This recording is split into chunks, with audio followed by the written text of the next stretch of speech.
বন্ধুরা, কেমন আছো? আশা করি ভালো আছো। আমি খুব ভালো আছি। তো চলে এলাম আবার একটা ছোট্ট মিনি ব্লগ নিয়ে। তা তোমাদের বাজার নিয়েই শুরু করবো।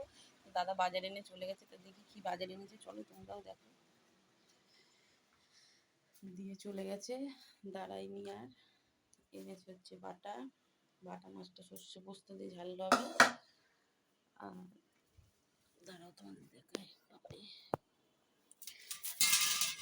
শাক ভাজা, শাক করবো। শাকটা বাঁচতে হবে, বাঁচা হয়নি। আর এই প্যাকেটে গেছে পুঁটি মাছ, পুঁটি মাছগুলো বেঁচে আনি। পুঁটি মাছ বেঁচে আনলে কত ভালো হতো, এখন কি বলবো।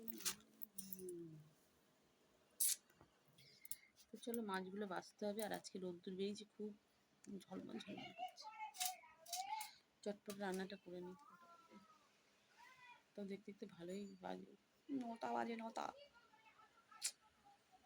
চলো টাটা।